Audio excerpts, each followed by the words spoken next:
वर्ग 10 में सबसे अधिक पूछे जाने वाले विज्ञान के क्वेश्चन पढ़ेंगे, जो सबसे अधिक हर साल दोस्तों क्वेश्चन, ये सब आज जो सिलेक्शन किया गया है क्वेश्चन का, ये क्वेश्चन जो है हर साल पूछता है दोस्तों। तो ये क्वेश्चन के साथ साथ में आपका ये क्लास भी बहुत ही ज़्यादा इंपॉर्टेंट होगा। तो शुरू करते हैं पहला नंबर क्वेश्चन। देखिएगा यहाँ पे जो पहला नंबर क्वेश्चन दिया ध्यान से देखिए, यहाँ पर कह रहा है कि किस लेंस को अभिसारी लेंस कहते हैं, ठीक है। उत्तल लेंस को अवतल लेंस को, उत्तल लेंस या अवतल लेंस देने दोनों को, या बाइफोकल लेंस को, ठीक है। देखिए जब भी बात आएगा यदि अभिसारी लेंस की, तो इसका दो नाम है, एक अभिसारी लेंस और एक और जो नाम है उसको आपको बताना है, ठीक है। तो वो नाम हो जाता है उत्तल लेंस, यानी कि उत्तल लेंस को हम लोग क्या बोलते हैं, अभिसारी लेंस बोलते हैं। ध्यान से देखिएगा बहुत ही इंपॉर्टेंट क्वेश्चन है। क्वेश्चन नंबर 2 में देखिए यहाँ पर दिया है कि लोहे के फ्राइंग पैन को जंग से बचाने के लिए कौन सी विधि उपयुक्त है। कहने का मतलब ये है कि लोहे की कोई भी वस्तु बना है तो उसको जंग से बचाने के लिए क्या किया जाता है आपको, ठीक है। ग्रीज लगाया जाता है, जिसको हम लोग ग्रीस बोलते हैं। पेंट लगाएंगे या जिंक की परत चढ़ाएंगे, ठीक है। देखिए यदि यहाँ पर देखा जाएगा जो दूसरा नंबर क्वेश्चन है, तो लोहे की जो वस्तु होती है ना, उस पर आप लोग ग्रीस भी लगाइएगा, जिसको ग्रीज लिखा गया है, ग्रीस बोला जाता है। पेंट भी कर सकते हैं तो बच सकता है, और जिंक की परत भी लगाइएगा तो हो सकता है। तो 3 को तो ऑप्शन नहीं होगा, तो ये तीनों ऑप्शन क्या हो जाएगा, कट जाएगा, ठीक है। तो हमारा क्या हो जाएगा, ऑप्शन नंबर जो डी हो जाएगा, यानी कि इनमें से सभी दूसरा का डी होगा, ठीक है। देखिए क्वेश्चन नंबर 3 को यहाँ पर देखिए, क्वेश्चन नंबर 3 बहुत ही इंपॉर्टेंट क्वेश्चन है, हर साल ये भी क्वेश्चन देता है कि निम्नलिखित में से कौन जो उभयलिंगी है, उभयलिंगी कौन सा जीव है। देखिए केंचुआ, मेढक, छिपकली या कछुआ। देखिए उभयलिंगी की जो बात होता है वो यहाँ पर आ जाता है केंचुआ, यानी कि जो केंचुआ है ये क्या है, उभयलिंगी जंतु है, ठीक है दोस्तों। तो यहाँ पर तीसरा नंबर का ए नंबर ऑप्शन सही होगा, ठीक है। क्वेश्चन नंबर 4 को देखिए यहाँ पर दिया है कि निम्नलिखित में से कौन सा जो है रंगीन भाग होता है। नेत्र का रंगीन भाग क्या होता है, तो कार्निया, रेटिना, परितारिका या पुतली दिया है, ठीक है। तो देखिए यहाँ पर इसका जो सही ऑप्शन हो जाएगा वो हो जाएगा परितारिका, ठीक है। लेकिन आपका धीरे से छोटका बउआ पीछे से बोलेगा कि परितारिका नहीं होगा, आयरिस होगा, ठीक है, आयरिस होगा। तो आप क्या करिएगा, उसको गलती मत करिएगा, क्योंकि आप और आपका छोटका बबुआ जो दोनों है, दोनों लोग सही बोले हैं। तो यहाँ पर जो क्या हो जाएगा कि चौथा का परितारिका भी होगा और इसको आयरिस भी बोलते हैं, ठीक है। तो 4 का क्या हो जाएगा, सी हो जाएगा। अब बढ़ते हैं क्वेश्चन नंबर 5 पर।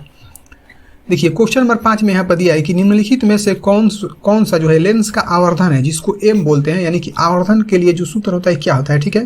देखिए ऑप्शन बहुत सारा दिया है, 4 को दिया है कि u/v, u/v, u+v और v/u दिया है, ठीक है।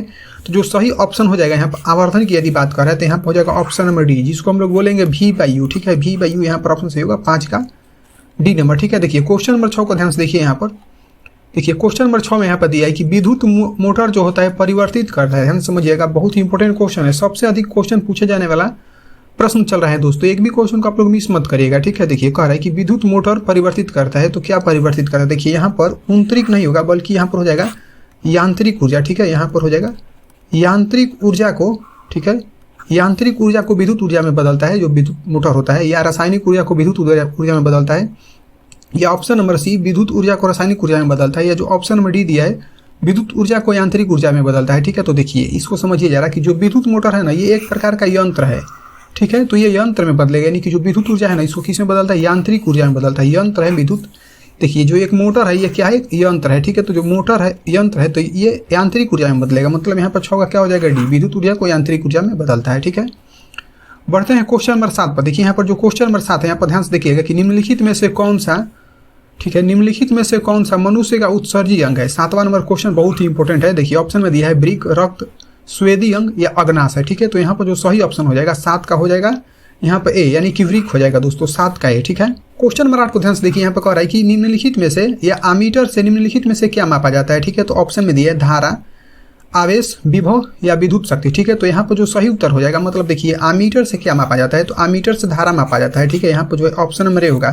कोई इसको विद्युत धारा भी बोलता है, जैसे आपका छोटा का जो बबुआ होगा वो क्या कहेगा, इसको विद्युत धारा कहेगा, ठीक है। तो वो क्या हो जाएगा, उसका भी बात सही है, आपका भी बात सही है, ठीक है। तो 8वां क्या हो जाएगा, ए नंबर ऑप्शन सही होगा, ठीक है, 8 का ए। देखिए क्वेश्चन नंबर 9 को देखिए यहाँ पर।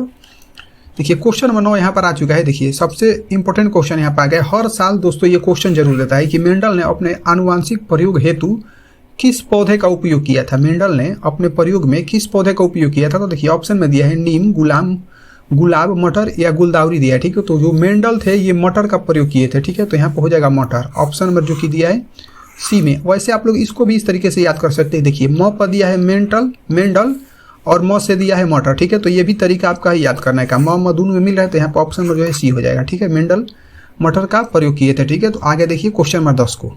बात यदि की जाए क्वेश्चन नंबर 10 की, तो देखिए क्वेश्चन नंबर 10 में दिया है कि ओजोन परत जो है पाया जाता है वायुमंडल के ऊपरी, अच्छा निचली परत में या वायुमंडल के ऊपरी परत में या वायुमंडल के मध्य परत में या निम्न में से कोई नहीं, यानी कि इनमें से कोई नहीं, ठीक है। तो देखिए जो ओजोन परत होता है ना, ये वायुमंडल के ऊपरी परत में पाया जाता है, ऊपरी परत में, यानी कि यहाँ पर ऊपरी परत दिया है बी नंबर में, तो यहाँ पर बी नंबर ऑप्शन सही हो जाएगा। लेकिन आप ये भी जान लीजिए कि ओजोन परत की मतलब कितना से कितना के बीच में पाया जाता है, ठीक है। तो देखिए ये 10 किलोमीटर से, ध्यान से देखिएगा कि 10 किलोमीटर से 50 किलोमीटर तक पाया जाता है, ठीक है। ओजोन परत 10 किलोमीटर से 50 किलोमीटर तक पाया जाता है, ठीक है। तो यहाँ पर क्या हो जाएगा कि 10 का 20 सही होगा, ठीक है। देखिए आगे देखिए क्वेश्चन नंबर 11 यहाँ पर आ चुका है। देखिए यहाँ पर क्वेश्चन नंबर 11 में दिया है कि किसे रासायनिक दूध कहा जाता है। बार बार ये भी क्वेश्चन पूछता है दोस्तों कि किसे रासायनिक दूध कहा जाता है। तो ऑप्शन में दिया है उद्दीपक, पाचक रस, हार्मोन या आवेग, ठीक है।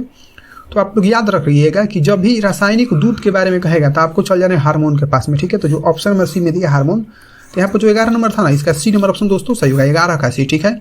12 नंबर क्वेश्चन को देखिए, यहाँ पर कह रहा है कि निम्नलिखित में से या निम्न में से किस रंग का जो है विचलन जो है सबसे कम होता है। न्यूनतम विचलन के बारे में कह रहे हैं, दीजिएगा विचलन कह रहा है सबसे कम होता है, ठीक है। तो ऑप्शन में दिया है लाल, पीला और नीला बैगनी दिया है, ठीक है। तो देखिए जो न्यूनतम की बात यदि कहेगा तो आपको चल रहे हैं लाल रंग के पास में, यानी कि लाल रंग का जो है विचलन सबसे कम होता है। यदि अधिक विचलन के बारे में कहेगा, ठीक है, अधिक विचलन या अधिकतम विचलन कहेगा, आपसे परीक्षा में पूछ सकता है, कुछ भी पूछ सकता है वो। तो यदि आपसे अधिकतम पूछेगा तो वो क्या हो जाएगा, डी नंबर ऑप्शन हो जाएगा, यानी कि अधिकतम जब कहेगा तो बैगनी होगा, ठीक है। यदि न्यूनतम कहेगा तो हो जाएगा लाल। तो यहाँ पर देखा जाएगा कि हमको न्यूनतम पूछ रहा था, तो यहाँ पर 12 नंबर का क्या हो जाएगा, ए नंबर ऑप्शन से होगा, 12 का है, ठीक है। क्वेश्चन नंबर 13 को देखिएगा, यहाँ पर दिया कि आवर्त सारणी के प्रथम सदस्य जो होते हैं क्या होते हैं भाई, तो अम्लीय धातु होते हैं, अक्रिय धातु होते हैं, या क्षार धातु होते हैं, या मिश्र धातु, ठीक है। देखिए यहाँ पर जो भी ऑप्शन दिया है, यहाँ पर यदि प्रथम वर्ग की बात कहेगा, प्रथम वर्ग में जो सदस्य होते हैं वो किस प्रकार के होते हैं, तो वो हो जाते हैं क्षारीय धातु, यानी कि क्षारीय प्रकार के होते हैं। जो यहाँ पर दिया है कि क्षार धातु दिया है, तो ये भी बात सही है भाई, क्षार धातु कही है, क्षारीय धातु कही, बात तो दोनों सेम ही है। तो यहाँ पर क्या हो जाएगा, 13 नंबर का सी नंबर ऑप्शन सही होगा, 13 का सी, ठीक है। देखिए चलते हैं क्वेश्चन नंबर 10, अच्छा 13 के बाद 14 नंबर पर देखिए, 14 नंबर क्वेश्चन ध्यान से देखिए। ये भी क्वेश्चन जो है आपका हर साल दोस्तों पूछता है कि तिलचट्टा में कितने जोड़े जो है श्वास रंध्र पाए जाते हैं, तिलचट्टा में कितने जोड़े श्वास रंध्र पाए जाते हैं, ठीक है। देखिए ऑप्शन में दिया है 2, 8, 10, 6। तो जब भी तिलचट्टा कहेगा, ठीक है, तिलचट्टा में आप लोग याद रखिए कि 10 जोड़ी पाए जाते हैं, हर बार क्वेश्चन पूछता है दोस्तों। तो तिलचट्टा में कितना हो जाएगा, 10, जो कि दिया ऑप्शन नंबर सी में, ठीक है। तो 14 नंबर था, इसका ऑप्शन नंबर जो है सी सही होगा, 14 का सी, ठीक है। देखिए 15 नंबर क्वेश्चन पर चलते हैं। देखिए क्वेश्चन नंबर 15 में देखिए यहाँ पर दिया है कि निम्नलिखित में से कौन सा जो है लेंस की क्षमता का मात्रक है। लेंस की क्षमता का मात्रक पूछ रहा है दोस्तों, ध्यान से समझिएगा कि लेंस की क्षमता का मात्रक पूछ रहा है। तो ऑप्शन में दिया है कि जूल, वाट, डाइएक्टर या ऑर्ग, ठीक है। तो लेंस की क्षमता का जो मात्रक हो जाता है वो हो जाता है डाइएक्टर, ठीक है, जो कि ऑप्शन नंबर सी में दिया है, ठीक है। तो 15 का सी यहाँ पर सही होता है। आगे बढ़ते हैं, क्वेश्चन नंबर 16 पर चलते हैं। देखिए क्वेश्चन नंबर 16 नंबर क्वेश्चन में दिया है कि निम्नलिखित में से कौन और नवीकरणीय ऊर्जा का स्रोत नहीं है, ठीक है। जहां पर नहीं है उसको ध्यान से आप लोग बनाइएगा। देखिए ऑप्शन में दिया है कि पेट्रोलियम, कोयला, बायोगैस या प्राकृतिक गैस, ठीक है। तो आप लोगों को पहले जानना है कि और नवीकरणीय ऊर्जा क्या होता है, ठीक है। वैसे ऊर्जा के स्रोत हम बताते हैं इसको कि वैसे ऊर्जा के स्रोत जिसको हम लोग खत्म करने के बाद तुरंत प्राप्त नहीं किया जा सकता, उसको हम लोग बोलते हैं और नवीकरणीय ऊर्जा का स्रोत, ठीक है। जैसे में देखिए कि पेट्रोल एक बार खत्म हो जाएगा, यदि पूरी दुनिया से एक बार पेट्रोल खत्म हो जाएगा तो उसी समय उसको प्राप्त नहीं किया जा सकता, बहुत समय लगता है दोस्तों। तो ये ऑप्शन देखिए कि यहाँ पर कह रहा था नहीं, ठीक है। तो ये तो ऊर्जा का स्रोत है, तो ये वाला ऑप्शन कट जाएगा। कोयला भी खत्म हो जाएगा, तो जब कोयला भी खत्म हो जाएगा तो यहाँ से ऑप्शन भी इसका खत्म हो जाएगा। क्यों? क्योंकि हमको ऊर्जा का स्रोत नहीं पूछ रहा है, ठीक है। तो ये भी खत्म हो जाएगा। प्राकृतिक गैस, तो देखिए प्राकृतिक गैस एक बार जब खत्म हो जाएगा ना तो इसको बनाना मुश्किल है दोस्तों, तो ये भी नहीं हो पाएगा, यानी कि यहाँ पर जो डी नंबर है ये भी कट जाएगा। अब किया जाएगा बात बायोगैस का, तो बायोगैस जो है मनुष्य के द्वारा बनाया जाता है, तो यहाँ पर ये तुरंत खत्म होगा, तुरंत आप लोग कुछ ही समय में आप लोग इसको बना सकते हैं, ठीक है। तो यहाँ पर जो सही ऑप्शन हो जाएगा 16 का सी होगा। बहुत इंपॉर्टेंट क्वेश्चन था दोस्तों, इसको आप लोग परीक्षा में रिविजन करके जाइएगा, ठीक है। देखिए क्वेश्चन नंबर 17 पर चलते हैं। बात की जाए यदि क्वेश्चन नंबर 17 की, तो देखिए कह रहे हैं कि आधुनिक आवर्त सारणी में तत्वों का वर्गीकरण का आधार क्या है, ठीक है। आधुनिक आवर्त सारणी में तत्वों का जो वर्गीकरण किया गया ना, तो इसका आधार क्या है, ठीक है। ऑप्शन में दिया परमाणु संख्या, अच्छा परमाणु संख्या, परमाणु द्रव्यमान, और उसके बाद यह परमाणु आयतन या परमाणु घनत्व, ठीक है। तो देखिए यहाँ पर आधुनिक आवर्त सारणी में तत्वों का जो वर्गीकरण किया गया है वो परमाणु संख्या के आधार पर किया गया है, ठीक है। तो यहाँ पर जो हो जाएगा सही ऑप्शन जो हो जाएगा ए नंबर होगा, 17 का परमाणु संख्या। ध्यान से देखिएगा आप लोग दोस्तों, ठीक है।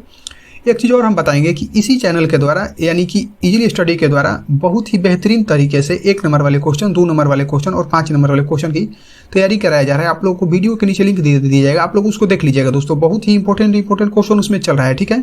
तो चलिए बढ़ते हैं क्वेश्चन नंबर 18 पर चलते हैं, ठीक है। देखिए यहाँ पर 18 नंबर क्वेश्चन आप लोगों के सामने आ चुका है। देखिए ये भी क्वेश्चन हर बार क्वेश्चन आपको दोस्तों परीक्षा में पूछता है कि निम्नलिखित में से या कमरे के ताप पर द्रव अवस्था में रहने वाली एकमात्र अधातु पूछ रहा है। देखिएगा यहाँ पर अधातु पूछ रहा है कि कमरे के ताप पर द्रव अवस्था में रहने वाली एकमात्र अधातु क्या है, ठीक है। ऑप्शन में दिया है क्लोरीन, आयोडीन, ब्रोमीन और उसके बाद कार्बन दिया है, सी नंबर में कार्बन दिया है। वैसे देखिए यहाँ पर जो कमरे के तापमान पर या कमरे के तापमान पर द्रव अवस्था में रहने वाली अधातु की यदि बात करेगा तो वो हो जाता है ब्रोमीन, जो कि दिया ऑप्शन नंबर डी में, ठीक है। तो 18 का क्या हो जाएगा, डी नंबर ऑप्शन दोस्तों सही होगा, ठीक है। देखिए क्वेश्चन नंबर 19 पर चलते हैं। देखिए 19 नंबर क्वेश्चन यहाँ पर आ गया है। देखिए यहाँ पर 19 नंबर भी क्वेश्चन हर बार पूछता है, ठीक है। देखिए यहाँ पर कह रहा है कि रासायनिक अभिक्रिया के दौरान किसी पदार्थ में ऑक्सीजन का युग क्या कहलाता है, ठीक है। ऑक्सीजन का युग कह रहा है, समझिएगा। तो जब योग कहेगा तो आपका हो जाएगा उपचयन। देखिए फिर से समझिए इसको कि जब योग कहेगा तो आपका हो जाएगा उपचयन, लेकिन यदि आपका ह्रास कहेगा या कमी कहेगा तो क्या हो जाएगा, अपचयन, ठीक है। ध्यान समझिएगा, यदि कमी कहेगा तो अपचयन, यदि योग कहेगा तो हो जाएगा उपचयन, ठीक है, जो कि बी नंबर ऑप्शन में दिया, ठीक है। तो जो 19 नंबर था इसका बी नंबर ऑप्शन दोस्तों सही होगा, ठीक है। बात की जाए यदि क्वेश्चन नंबर 20 की, तो देखिए यहाँ पर कह रहा है कि निम्नलिखित में से किस दर्पण की फोकस दूरी जो होती है धनात्मक होती है। धनात्मक मतलब हो गया प्लस में होती है, कभी बीच में माइनस में नहीं होगा, ठीक है। तो किस दर्पण का होता है, देखिए ऑप्शन में दिया समतल, उत्तल, अवतल या इनमें से सभी, ठीक है। तो यहाँ पर जो सही उत्तर हो जाएगा धनात्मक बात कहेगा तो आपका हो जाएगा उत्तल दर्पण, ठीक है, जो कि दिया है किस ऑप्शन में, बी नंबर में दिया। तो जो 20 नंबर था इसका बी नंबर ऑप्शन दोस्तों सही होगा, ठीक है। 20 का बात की जाए यदि क्वेश्चन नंबर 21 की, तो देखिए यहाँ पर कह रहा है कि पुतली की साइज को कौन नियंत्रित करता है। पुतली की साइज की बात हो रहा है, ठीक है। पुतली का जो साइज होता है उसको कौन नियंत्रित करता है, तो ऑप्शन में दिया है कि पक्षमाभि, परितारिका, नेत्र लेंस या रेटिना, ठीक है। तो यहाँ पर जो सही ऑप्शन हो जाएगा परितारिका होगा, ठीक है। परितारिका का एक और नाम होता है जिसको हम लोग बोलेंगे आइरिस, ठीक है। इसको आइरिस बोला जाता है, इसको आप लोग याद रखिएगा। परीक्षा में परितारिका नहीं देकर आपको आइरिस भी दे सकता है, तो आपको दोनों को याद रखना है, ठीक है। यानी कि इसको इसके बराबर यहाँ पर दोनों हो जाएगा, ठीक है। यानी कि परितारिका और आइरिस दोनों सेम चीज है। तो यहाँ पर जो हो जाएगा 21 का बी नंबर ऑप्शन दोस्तों सही होगा, 21 का भी, ठीक है। देखिए क्वेश्चन नंबर 22 पर चलते हैं। यदि बात की जाए क्वेश्चन नंबर 22 की, तो देखिए यहाँ पर कह रहा है कि निम्नलिखित में से कौन विद्युत विभवांतर का एसआई मात्रक है। विद्युत विभवांतर समझिए ध्यान से इसको कि विद्युत विभवांतर का कह रहा है एसआई मात्रक। हमने पहले ही बताया था कि आपके परीक्षा में एसआई मात्रक जरूर पूछेगा, आपको पूरा रिवीजन करके जाना है एग्जाम में, ठीक है। तब जाकर आप एग्जाम में आग लगा कर आइएगा, ठीक है। इस तरीके से आग नहीं लगेगा एग्जाम में, याद करके जाइएगा तभी आग लगेगा, ठीक है। देखिए यहाँ पर ऑप्शन में दिया है कि वोल्ट, ओम, वोल्ट प्रति कुलाम या एम्पियर, ठीक है। तो जो विद्युत विभवांतर का एसआई मात्रक हो जाता है वो हो जाता है वोल्ट, ठीक है। यहाँ पे ए नंबर ऑप्शन सही होगा, 22 का ए नंबर, ठीक है। विद्युत विभवांतर का एसआई मात्रक वोल्ट होता है, ठीक है। बात की जाए यदि क्वेश्चन नंबर 23 की, तो देखिए कह रहा है कि मानव के शरीर के किसी सामान्य कोशिका में, ठीक है, किसी सामान्य कोशिका में गुणसूत्रों के कितने, ठीक है, कितने युग्म होते हैं, गुणसूत्रों में कितने युग्म होते हैं। तो यहाँ पर देखिए कि ऑप्शन में दिया 21, 22, 23, 46, ठीक है। देखिए 46 गो तो होता है, 46 गो होता है गुणसूत्र, ये बात पूरी तरीके से सही है। लेकिन यहाँ पर देखिए कि युग्म दे दिया है, युग्म मतलब होता है जोड़ा। तो इसका जोड़ा जब करिएगा तो कितना हो जाएगा, 23 को इधर में होगा और 23 को दूसरे साइड में होगा, ठीक है। तो इसका मतलब कितना हो जाएगा, 23 जोड़ी हो जाएगा। यहाँ पर आप लोग गलती से 46 को सही मत लगेगा, जो कि ऑप्शन में डी में दिया है, पूरी तरीके से गलती हो जाएगा दोस्तों, ठीक है। तो यहाँ पर जो 23 नंबर था इसका सी नंबर ऑप्शन दोस्तों सही होगा, 23 का सी, ठीक है। देखिए क्वेश्चन नंबर 24 पर चलते हैं। क्वेश्चन नंबर 24 को ध्यान से देखिए, यहाँ पर कह रहा है कि निम्नलिखित में से किसे कोशिका का ऊर्जा मुद्रा के रूप में जाना जाता है, ठीक है। ऊर्जा मुद्रा के रूप में कह रहा है जानने के लिए, तो ऑप्शन में दिया है कि एडीपी, एटीपी, डीटीपी या पीडीपी, इस तरीके से आपका ऑप्शन दिया है। तो ऊर्जा मुद्रा पूछ रहा है कि निम्नलिखित में से किसे कोशिका का ऊर्जा मुद्रा कहा जाता है, ठीक है। तो यहाँ पर हो जाएगा एटीपी, आप लोग याद रखिएगा एटीपी, आपके परीक्षा में ये पूछेगा तो ठीक है। तो जो 24 नंबर था इसका बी नंबर ऑप्शन सही होगा, ठीक है, 24 का बी। आगे बढ़ते हैं क्वेश्चन नंबर 25 पर चलते हैं, ठीक है। देखिए 25 नंबर क्वेश्चन देखिए, यहाँ पर कह रहा है कि निम्नलिखित में से किस रासायनिक यौगिक को गर्म करने पर प्लास्टर ऑफ पेरिस प्राप्त किया जाता है, ठीक है। प्लास्टर ऑफ पेरिस से हल सार जो है आपका क्वेश्चन पूछता है कि निम्नलिखित में से किस रासायनिक यौगिक को गर्म करने पर प्लास्टर ऑफ पेरिस बनाया जाता है या प्राप्त किया जाता है, ठीक है। देखिए ऑप्शन में दिया है कि विरंजक चूर्ण, जिप्सम, चूना पत्थर या कच्चा चूना, ठीक है। तो यहाँ पर ना कच्चा चूना होगा ना पक्का चूना, मतलब चूना पत्थर भी नहीं होगा और जो विरंजक चूर्ण भी नहीं होगा। तो यहाँ पर जो सही ऑप्शन क्या हो जाएगा, जिप्सम। तो जो 25 नंबर था इसका बी नंबर ऑप्शन दोस्तों सही होगा, ठीक है। यदि अभी तक आप लोग इतना देखने के बाद भी वीडियो को लाइक, शेयर और सब्सक्राइब नहीं किए हैं तो वीडियो को लाइक, शेयर, सब्सक्राइब दोस्तों करते रहेगा, ठीक है। बहुत बहुत धन्यवाद आप लोगों को, थैंक यू।